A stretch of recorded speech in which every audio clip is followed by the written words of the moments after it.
once a person signs onto your list, you can set up an automation to send out your contact card with your profile photo, your website, your name. So that way, on like when someone gets your message, it'll say like, "Oh, this is coming from Yeti."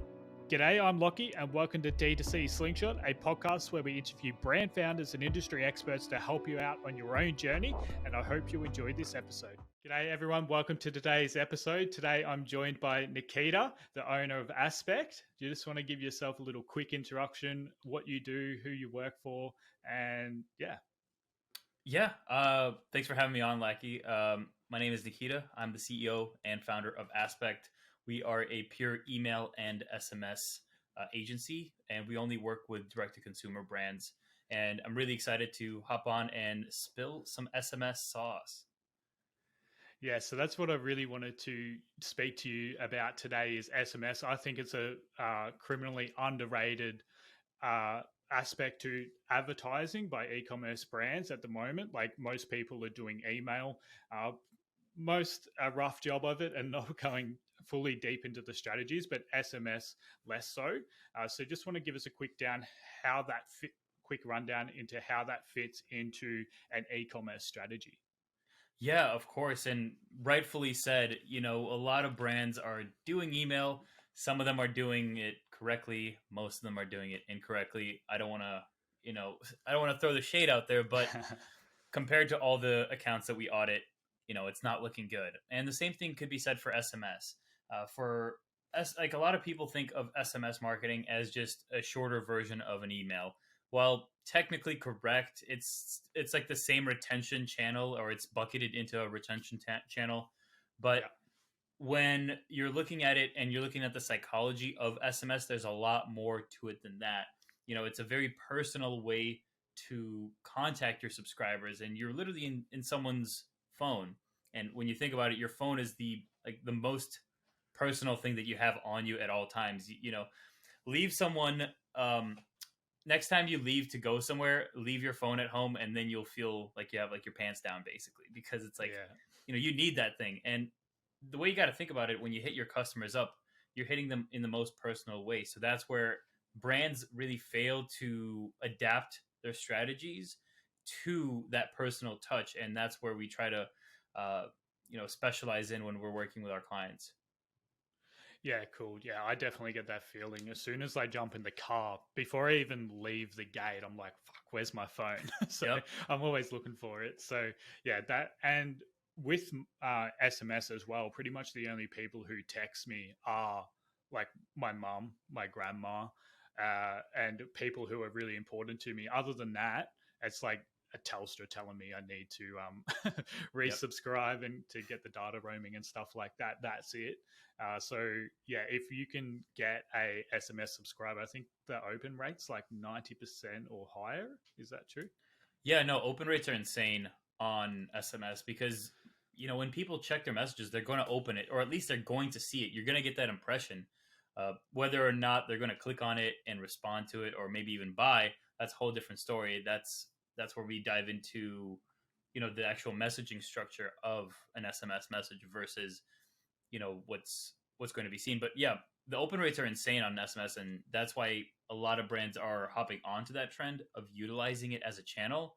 But like I said, most brands don't know how to utilize it in a more personal way, or at least in a way that actually generates revenue and gives them enough of a return on investment to, invest in. Yeah, for sure. So you just spoke about the personal touch aspect a couple of times. How do you actually get that across? Because whenever I get SMS from brands, it's usually just around a sale period. It's like, here you go, here's 50% off, go buy my stuff. Yeah, that's a good call, because that again, that's where a lot of brands misuse it and just utilizing it for sales. And that's where you kind of can stand out, and you can utilize SMS not only for sales, because think about it. You have history in every single message that you get. So when you look at that number that sends you a message, you see that, it's a sale, a sale, a sale, a sale, a sale. Yeah. So one way that you can easily stand out is by mixing and matching the actual messages that you send out. So it doesn't have to be a sale. It could be, hey Lackey, we published a new blog post about, how to better your sleep with our gummies. check it out here. And it doesn't Yeah. have to be a sale. It can also be educational. And we also, do this on the email side as well. But just to keep it short on the SMS side, you can just have a brief bio about what you're writing and then just having a call to action link in there. It doesn't have to be a sale at all times. Another different way that you can personalize it is literally use someone's name. A lot of brands don't use that. It's a very easy one to use. As long as you have their name, or I would hope you have their name recorded, in your pop-ups or however you capture your leads. Utilize that first name tag. It's going to get you more opens. It's going to get you more responses because people love to hear their own name. They love to see their own name, so they're going to respond to that. Yeah. And with you do that in email, obviously, as well. And you can add a lot more design elements to an email where text is just plain and boring. And you just send images and GIFs in there as well? Or Yeah, good question.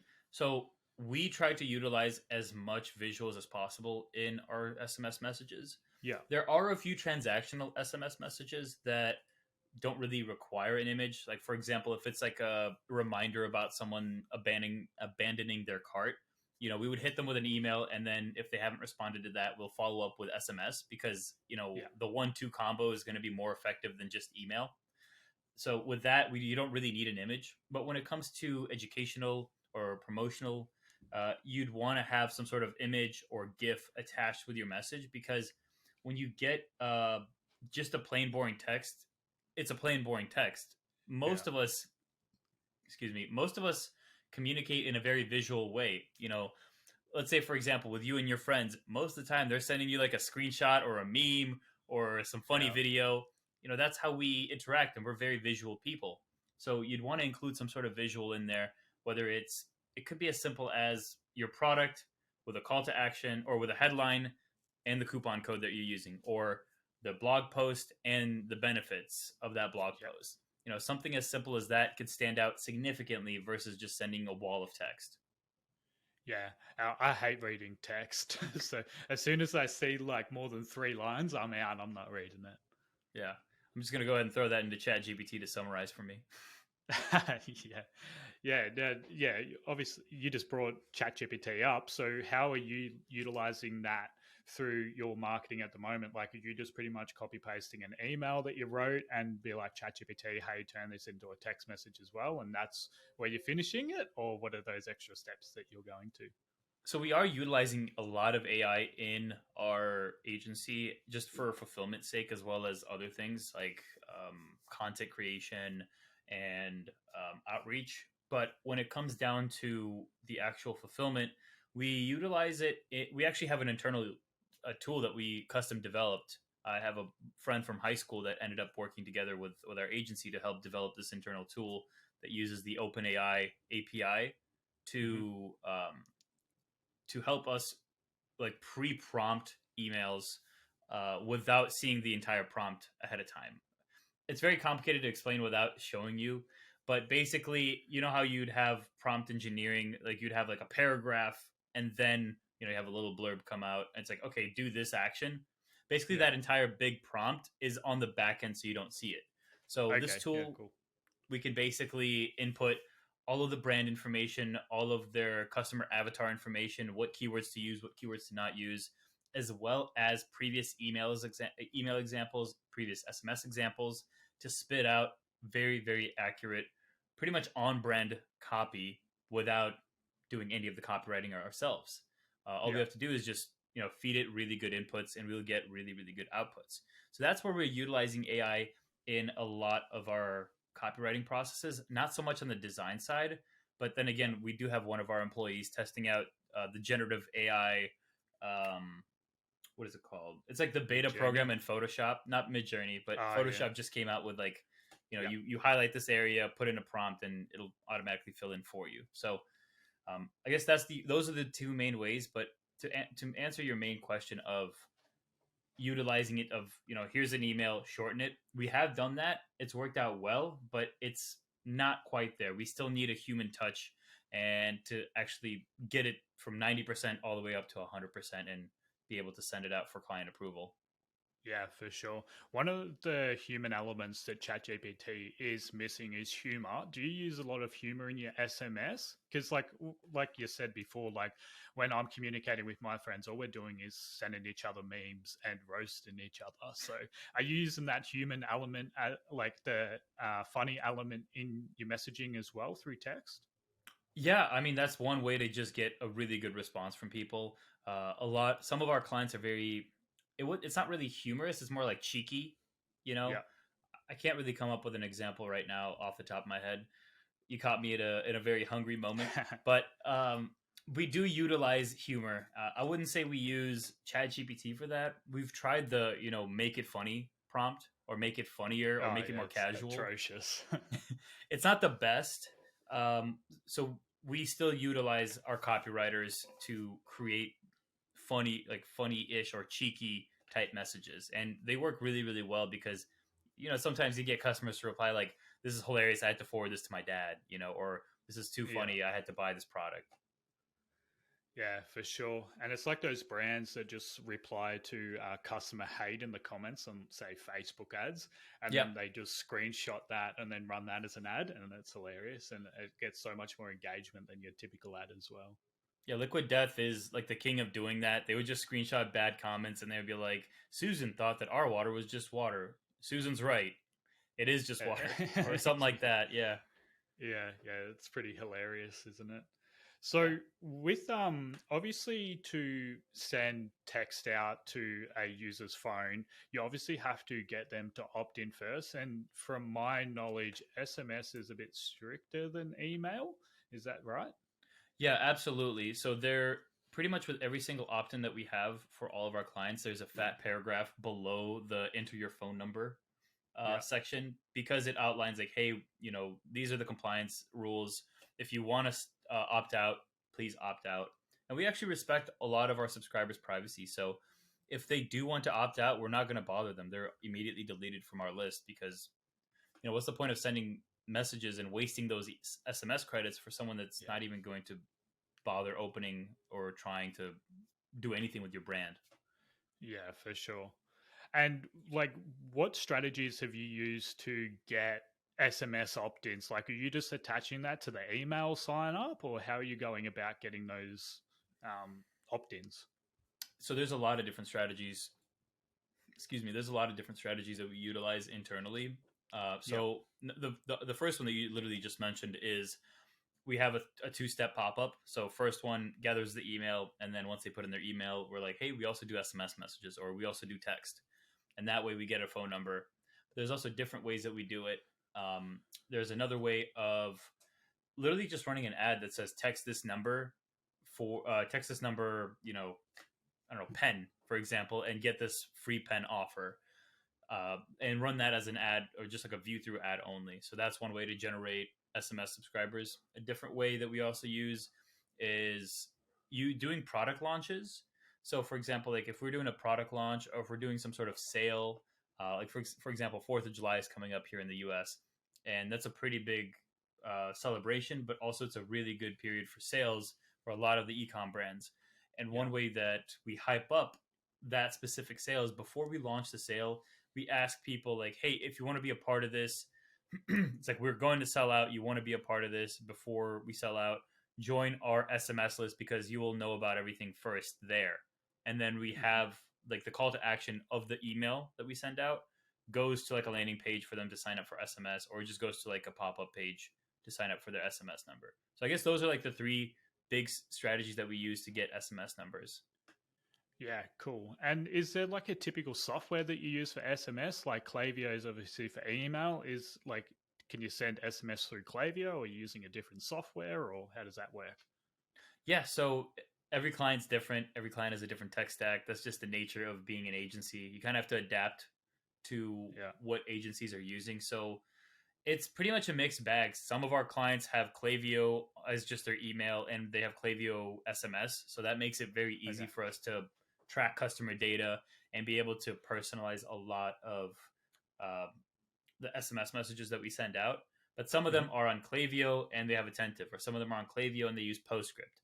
So it's such a mixed bag of it's a mixed bag of the different softwares that you have. For us personally, it doesn't really matter. Attentive and PostScript are great. So is Klaviyo. So we don't really have any preference or bias on any. Okay, yeah, that makes sense. But in an ideal world, what would you prefer? Like, which one do you believe is the best one? I Attentive has got a lot more like tools uh behind behind what they have on SMS. Like they're way ahead of Klaviyo's time on like the campaign calendar. So we love that feature, but now Klaviyo has that, so they're kind of caught up. They had the Yeah, contact card. Now Klaviyo is caught up. They used to be able to do GIFs just on Attentive and all the visuals. Klaviyo's caught up. So there really isn't any.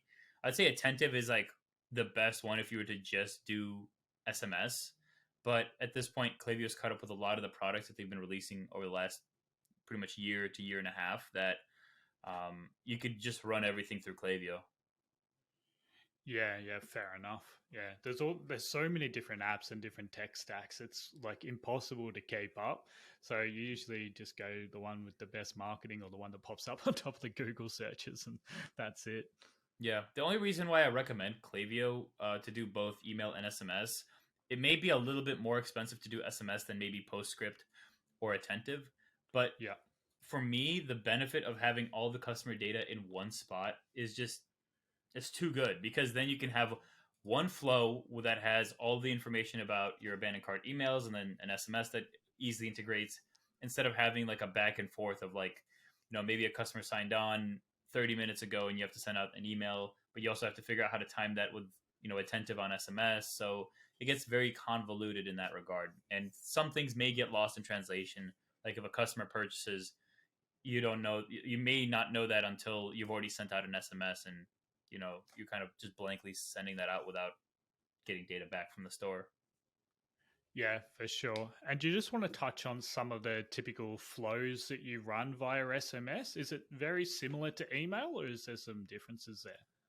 I don't think there's any specific flows that we send out via email. I guess the only flow that we have done for specifically SMS is Yeah. if someone opts in with the like text this number to get this offer type, because then we Okay. can just keep following up with them on SMS, and that's kind of like a shortened welcome flow.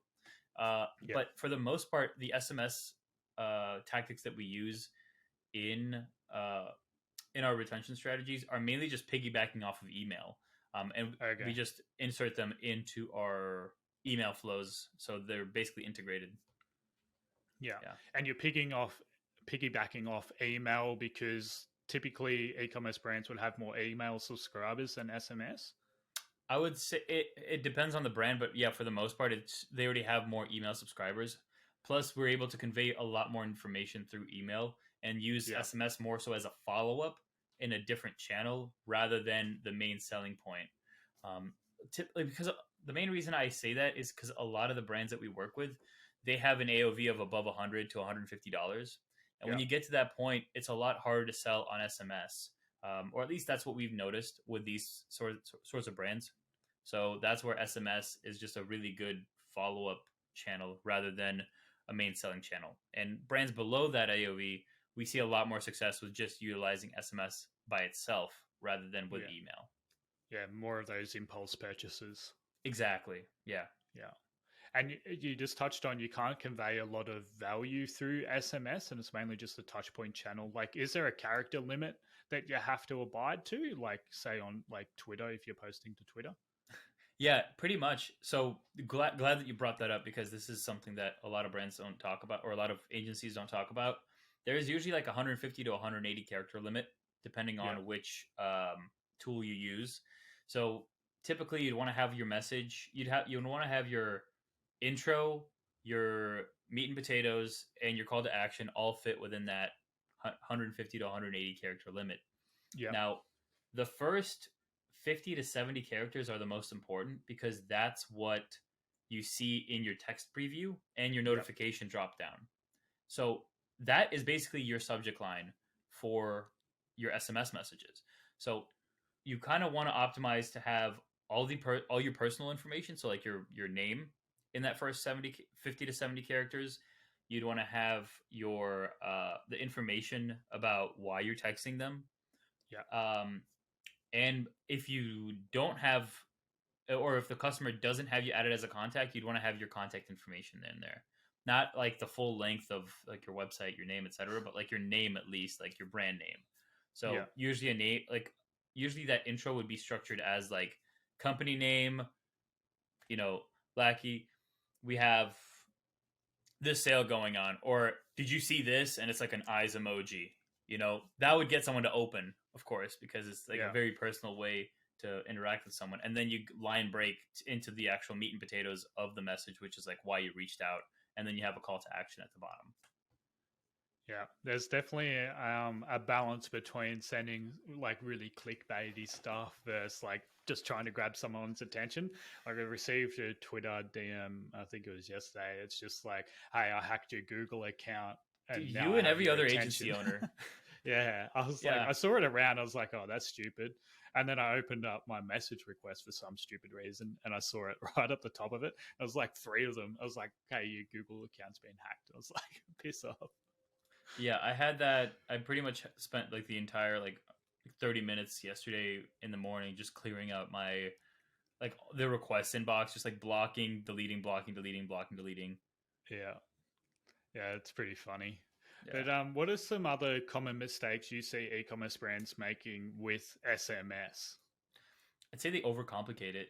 They're thinking of like they're thinking of it as a full-on email retention channel where it should be more so like uh just a simple way to communicate with people. It doesn't have to sound corporatey. Just talk like you're talking to someone else. Talk like I'm talking to you. Yeah. We're fun. We're having fun. We're talking shit. We're chatting. We're learning. So utilize SMS as just another channel to do that, rather than like John, our sale is on right now. Click here to buy. That's just that's so rugged and very mechanical. So yeah, just be more. I guess it's very hard to say like, hey, be creative to a person that doesn't know how to be creative.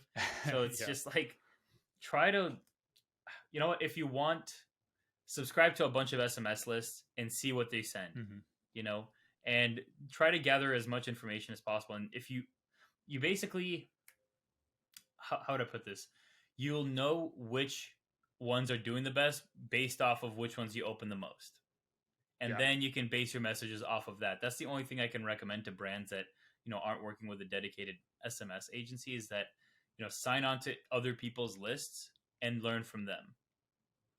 Yeah, for sure. So with Facebook ads, we obviously have Foreplay and we can save ad creatives and we can go there for inspiration. Does SMS have anything similar to that, or is it more just screenshotting some brands when you get that text?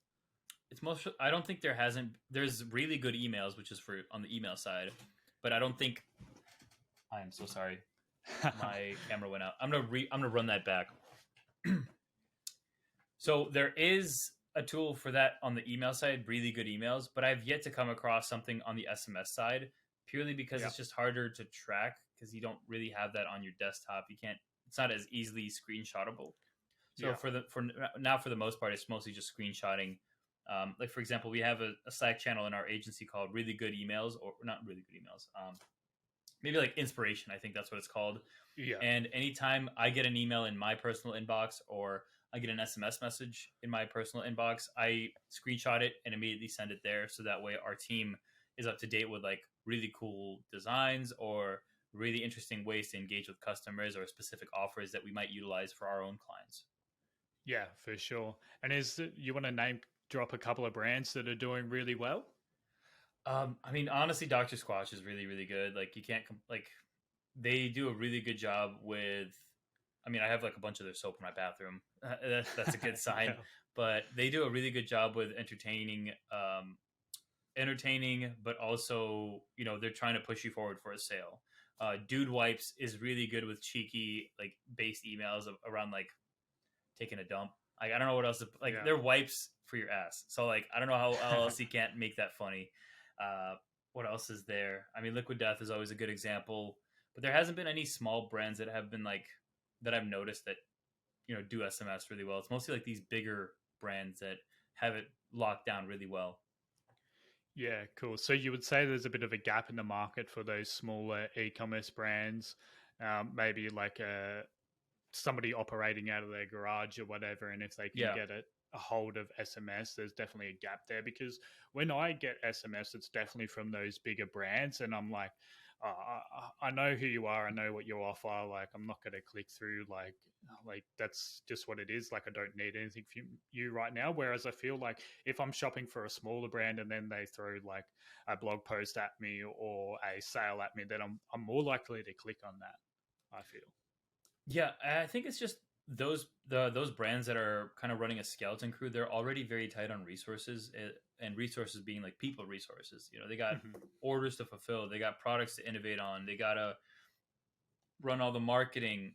There's a lot that goes on behind the scenes where they may not be able to focus fully on the marketing channels, or at least be on the bleeding edge.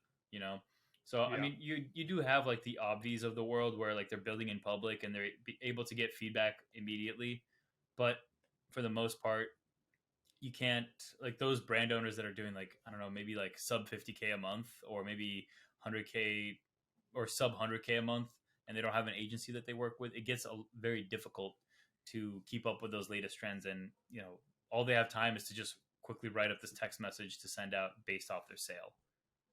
Yeah, yeah, for sure. So how do you slot into the picture? What are the type of brands that you work with, or your ideal client, and how do you move them from point A to point B?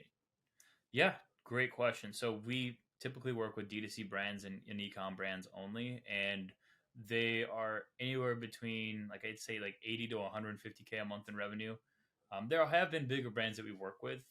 It's just that sometimes they have an in-house team, and it kind of gets a little conflicting to work with in-house teams, as you've experienced maybe.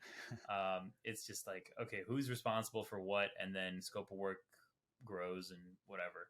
But typically we work with those brands, and initially we just have a very chill call to begin with, just like an intro call, getting to see if their brand is actually in need of email and SMS. Sometimes they're already doing so well, we're just like, you don't need our help. You guys are crushing it on your own.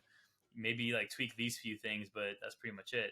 So we figure out if we're a good fit. We'll then move on to a more thorough audit of their brand. Typically, just like the same thing as you do with like paid ads, you would just see what's going on the back end of the account. Yeah. Then we go ahead and pitch them like, hey, look, we think this is going to be the best course of action. Like, for example, like, we would need to revisit and redo all of your welcome series, and we would also need to redo all your abandoned carts, and then we can focus on your campaigns. So it depends on, like, we have a general strategy that we use for all of our clients, but the thing is that general strategy is changed pretty much every single time we bring on a new client, because every single client has different needs. So once we onboard them, it usually takes us, I don't know, like 2 hours to onboard a client, and then after that we hit the ground running and start designing emails. Like, we just onboarded a client yesterday, and we're gonna have emails ready for them to launch by this Friday. So we do shit quickly here. Yeah, I'm the same with Facebook. As soon as you get that onboarding call out of the way and you grab all the access and the assets that you need, you sort of just smash it out and try to go above and beyond. Because I think most e-commerce brands are like, oh, I've got to do this onboarding. It's going to take a few weeks, a few months to get rolling. And I'm like, nah, I've been doing this for 4 years now. I can set ads up in an hour if you just give me everything I need, and I can just go back, and then it can be done. Yeah, if anything, the biggest thing that's a bottleneck in our process is just clients reviewing things. We send them out an email, or we send them out like a batch of emails to review, like, hey, we need these reviewed by X day, so that way we can launch them out by that day. And they would wait till like the last second to like review it, so that it just throws off our cadence in that regard. Yeah, clients. I obviously love the clients, but sometimes you guys need to reply a bit faster. No hate, just love. Yeah, for sure. We're just trying to do the best job we can. So I know with email, there's like a number that gets floated around to say, hey, you should be hitting 30% of your revenue from email marketing. Is there something like that for SMS? Like, is there a goal that you try to push towards hitting, or? We try to do anywhere between an extra 10 to 15% from SMS if Yeah. possible. 10%, we're doing really, really well. But 15% is just like really good, and it's very rare to see well, maybe we're not doing a good job at SMS if we're only getting 15%, but for the clients that we have, like 15% for us is like really, really good. As well, like the prices that we charge for SMS is comparatively to email is just a lot less because there's obviously a lot less effort involved, but at the same time, there's still like strategy that's in play there. Yeah, for sure. And then with SMS, you said adding between 10 to 15%. If you're also running email, that's 30%. And then it's almost at 50% of revenue. Like, how does attribution come into that picture? Because with paid ads, it's a pain in my ass for sure. Yep. Like, how does attribution work for SMS and overlap with email? So here's something that'll sort of mess with your brain a little bit. Do you remember when Klaviyo or just these brands like started launching the ability to send out contact cards? No, I'm not totally No. familiar with Klaviyo. Yeah. Okay. So just in general, like with any SMS software at this point, once a person signs onto your list, you can set up an automation to send out your contact card with your profile photo, your website, your name. So that way, on like when someone gets your message, it'll say like, "Oh, this is coming from Yeti," and it has like the Yeti logo in the profile photo with the Yeti name. So it's a lot less. That's another way to personalize it, and it's a lot less like, "Who's this random number texting me?" So the reason why a lot of brands, SMS brands, have done this is to mess with the attribution, because once you have them as a contact, they can now do view through attribution rather than just click through. Right. So it messes up with you doing like paid ads attribution as well. So for us, we typically sign on clients and we set them up with click through attribution for everything that we send out, just to make it easier. There is some view through attribution, as you know, just with Facebook ads, there is view through attribution, but it's not the most concrete way of tracking. And we also like to use Triple Whale for our clients that do have it. We're not pushing them onto Triple Whale because it's not as important for email as it is for paid ads. But if they have it, or if they have Hyros or Northbeam or whatever attribution tool they have, we try to work with them there and make sure that all the links that we do include in the call to actions go through the third-party tracking tools. Yeah, so you got like UTMs attached to those links and stuff like that? Of course, you gotta at this point. Yeah, nice, man. Okay, yeah, that makes a bit of sense. So you still see a little bit of overlap, but that's just because Facebook, there's obviously view attribution there, unless you take it off. But from my point of view, for Facebook ads anyway, like you're just trying to give Facebook the most data you possibly can to optimize your ads. That's what we're seeing at the moment, and that's what Facebook recommends. So that's what we're using. Yeah, that's actually one of the reasons why we actually don't charge clients on percentage of revenue. We charge them on a flat retainer because it's a lot harder to track email revenue. Well, obviously you have click through, but also there's so many people there's been so many times that I bought something purely because I saw an email and I just went straight to their website, because that's just me. Maybe I'm messing up with their agency and their agency's revenue cut, but for me personally, I just think it's more fair that way. And yeah, you bring value to the table with email and SMS, but that's also why we charge a premium, because we do bring that value to the table, but I don't think it's as much as like being able to take 10% cut or like a 20% cut, because I think that's just a little outrageous. Yeah, I used to do it with Facebook ads about probably like a year and a half, 2 years ago, when attribution was a lot clearer. Right. But I actually lost clients through doing that, because like first month invoice, couple of K, next month invoice, 8K. And they're like, what the fuck? I'm like, I just made you 80K. Like, we agreed on 10%. You were happy to take that risk at the start because you couldn't think I could do the good job. Now I've done the good job and now you don't want to pay me. I'm like, what? So yeah, we've moved away from that, and flat fees, it's just a lot less hassle as well. You don't have clients going, hey, this sale will come from here. Like, why are you guys charging for that? It just gets messy and such a headache. Yeah, I'd rather not get caught up in the bureaucracy, and I'd rather just move fast and not worry about it. Because that's another thing Yeah, is like hunting down invoices. Like I don't like doing that. You know, yeah, who likes doing that? I'd rather just be, doing the work, like managing, doing the sales calls, putting out content. Like that's the thing that I love doing the most. Obviously, I used to do a lot of the emails, but now I have a team that does all the yeah. fulfillment for me. So I'd rather just stick to what I like doing instead of trying to chase down clients for their invoice. Yeah, it's a pain in the ass. But Yeah, anyway, we'll shift back to e-commerce brands. of course. So, what are some of the trends that you are seeing come about at the moment, and maybe into the future as well with SMS? Yeah, so there's actually a few brands that I'm working with and consulting with that are it's a very interesting play on SMS, and I've never seen anyone do this. They're utilizing influencers and like really good public figures to send like messages like on their behalf. Be like, "Hey, it's Nikita. Like, we're running a sale today," or like, "Hey, it's Nikita. Did you check out the new products that we just launched?" Like they're talking from a first person view, and they send like a selfie with every message. Like, it's just a plain UGC type or organic Yeah, type selfie. There's no text or anything like that, but it's a very personal way.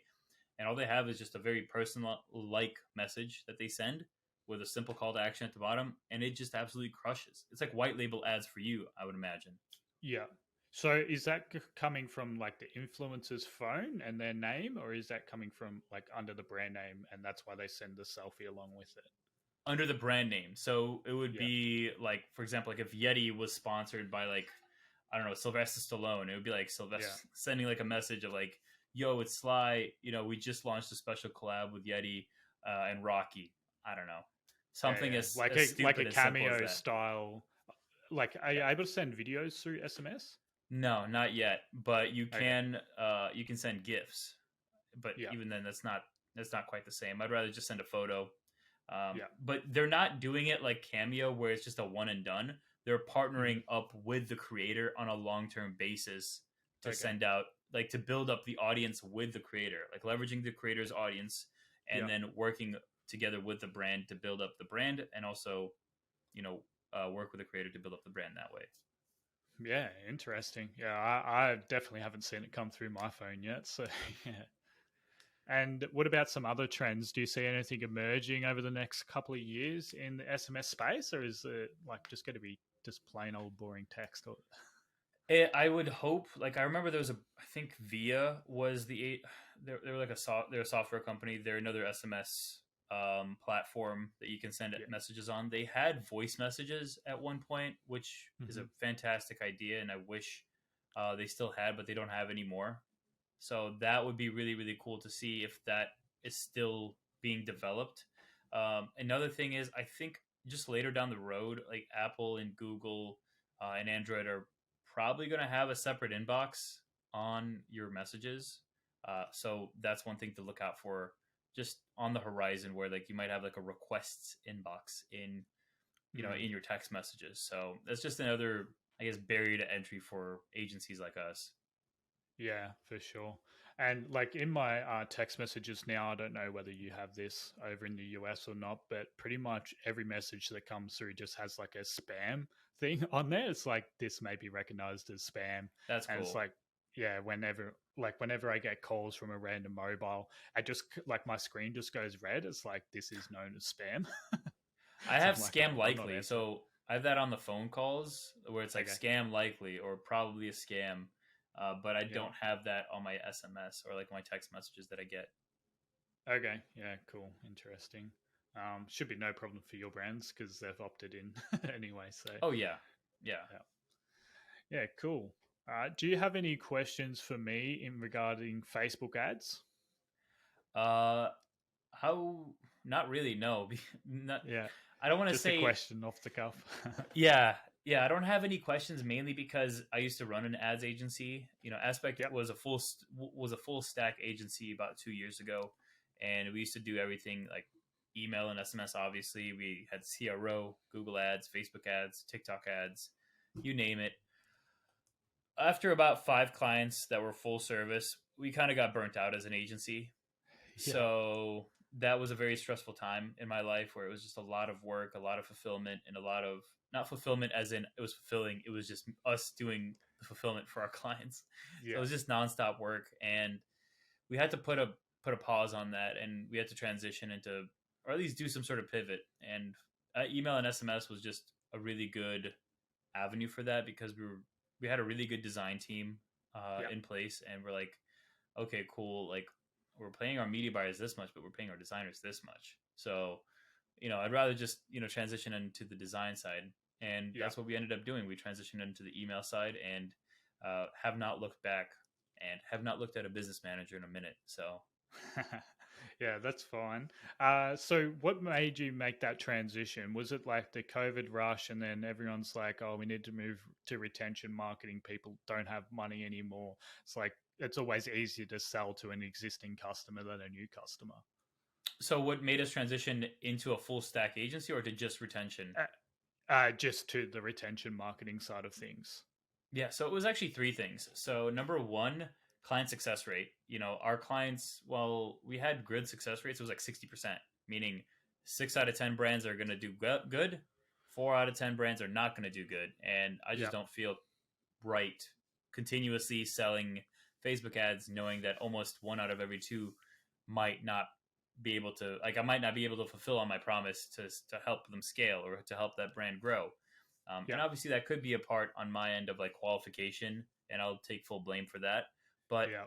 it is what it is. I learned my mistakes there, and it was churning clients, so we weren't able to generate the results like we were with email. Whereas with email, we pretty much knocked it out 100% of the time with all of our copy, creative, design ideas, etc. So we had a really good track record with email, but Facebook ads and Google ads, it was just iffy. Yeah. Number two is fulfillment.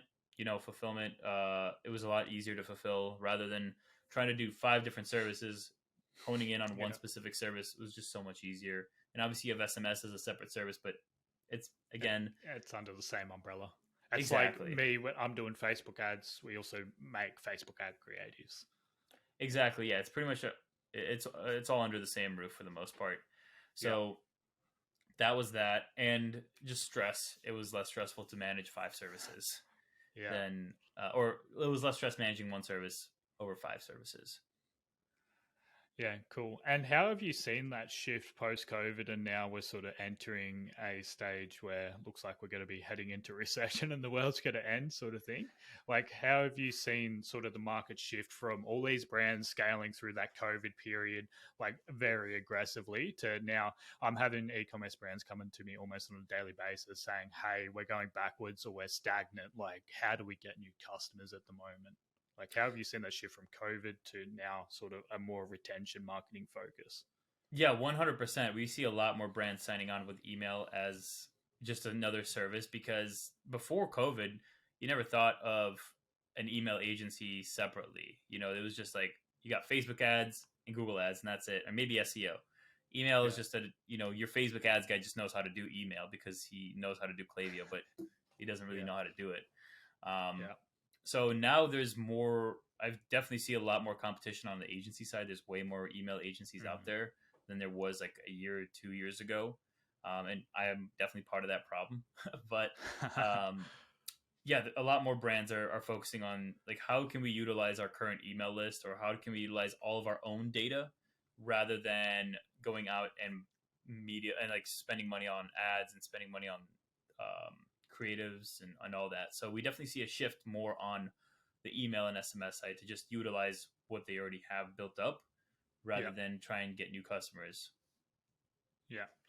So we spoke a little bit about before about that 30% sort of threshold that you aim for to generate through SMS and email marketing.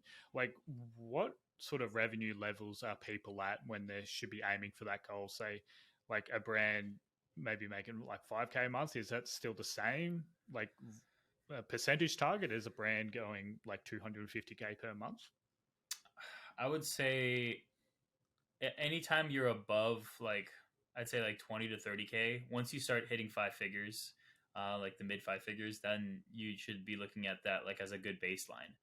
Like we audited an account a few days ago that was doing like 60K a month, and about 20 of that was coming through email, and they were doing a really bang up job with everything that they were doing. So we couldn't take them on.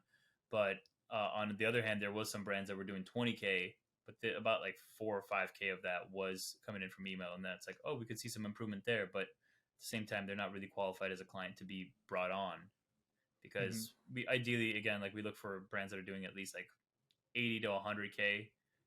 60K is doable, but still it's hard to justify our price with a brand that's doing 60K. Yeah, for sure. I get a bit the same. I'm like, just avoid new ad accounts at all cost. It's like, that is going to be a headache. It's very tough to get started and get off the ground. So I feel sorry for any of you trying to start a brand out there at the moment. It is quite tough to find new customers, but that shift to retention marketing, I think, has been a good thing for the space. And like, there definitely wasn't enough focus on it, say 12, 18, 24 months ago, where everyone was trying to scale to the absolute moon. Yeah, people were just trying to acquire customers at any given loss. Basically, they're like, we got to scale, even though it's like, we were trying to scale to $1 million, but you're also spending $1 million to get there. So you're not really keeping any of it. Yeah, for sure. And what about the horizon for you? What's coming up in your agency, maybe for your clients? Any big exciting campaign launches, maybe 4th of July? Not at this point. Everything is pretty much standardized. Like we have, like, there's nothing exciting. The only thing that's exciting currently going on is like I'm speaking at Affiliate World in about 3 or 4 weeks. So my main focus right now is just getting that deck dialed in and making sure that the presentation is good and that people actually get value from it. Yeah, cool. What are you using to create that slide deck? Are you using like Google Slides, or are you using just some Google sort of Slides, automation? man. Keeping it simple. Boring. Sorry, man. I don't use Keynote. I don't use PowerPoint. Google Slides has my heart at all times. Yeah, cool. I was creating a new pitch deck the other day, and the AI I found was Tome. Have you heard of them? No. They did a pretty good job, just like taking all my information that I have in a Word doc. I was like, just copy pasted that into Tome, and then it turned it into a beautiful presentation for me. So I'm not the most skillful graphic designer going around, but then it just separated into like 13 different slides, designed, all looked perfect. And I was like, what the hell? This is sick. So when it comes to that, like, I get using something else than Google Slide, but for the most part, all my decks are just like I like doing the creative like creations on the actual like PowerPoint or the Google Slide software, because that's where like I can visually see like myself, like, okay, I'll click to this thing, or I'll jump to this image, or I'll jump to this example. It's a lot easier for me to do it that way than like typing out a doc and then pasting it into that software. Yeah, fair enough. So what are you speaking about at Affiliate World? Is it just the SMS email marketing, or are you branching out to something else as well there? Or so it's actually covering the 3 main things that you kind of need to have successful retention. We're going to be covering lead generation / like increasing your opt-ins. We're going to be talking about the 3 core automations for email that you need to generate revenue on autopilot. And we're also going to be talking about SMS tactics and best practices. Yeah, cool. Did you want to drop any goss from that speech today? Are you keeping it all a secret? Well, I mean, there's been a few things that I've sprinkled in here about SMS that because I'm working on it daily, like just trying to practice it and all that. So like all that stuff is top of mind. So some of the stuff that we talked about on the SMS side was just some stuff that's in the presentation. Yeah, cool. And did you have any hot tips before we end this call today? I'd say just keep things personal. Like a lot of brands talk like they're corporate. They talk like they're above the customer, if that makes sense. Talk to the customer, not at the customer. That is where we see a lot of the shifts and like positive shifts happen in the retention channels, is when brands talk to customers like their actual customers and like their actual people, rather than, coming at it from like a corporate, whatever lingo. Yeah, it's pretty boring when you see just some like big copy paste text. Oh, this sounds good from the corporate. I've even had that with in-house teams. It's like they send me some Facebook ad copy. Hey, can we run this? And I'm like, who wrote this? Yes. Fire them. Yes, we can, but do you really want to? It's Do you like want to spend no money on this? emojis, or it's just like a slab of text. It's not spread out. It's not easily read. I'm like, I don't even want to read that. Like, I didn't even read that information. So Yeah, it makes you think like a potential customer's going to read that. exactly. Yeah, and that's the only thing that I can say just right off the rip is like try to make things as personal as possible. Yeah, for sure. Well, thank you for coming on today. I really appreciated the call. Dropped some absolute bombs with SMS. And yeah, did you have any finishing words that you'd like to leave everyone? Maybe drop a plug as well. Yeah, for sure. I mean, if you want to learn more about email and SMS, I'm on Twitter. I post a lot of like threads and resources there. I do have a weekly newsletter as well. So that's just on my website, aspectagency.com, ASPEKT agency.com. And if you want to get an audit, we do also free audits for email and SMS. So if you want to see if you're doing a good job or if you're not doing a good job and see what needs improving, just let us know and we can help you out there. Yeah, awesome. Well, yeah, again, thanks for coming on. Hope everyone enjoyed this chat. I certainly did. And yeah, we'll see you all in the next episode. Yes, sir. Well, there you have it. Unfortunately, this is the end of the episode, but if you're looking for more, be sure to find more episodes on the platform you're viewing on, or head over to Instagram to find tons of valuable clips.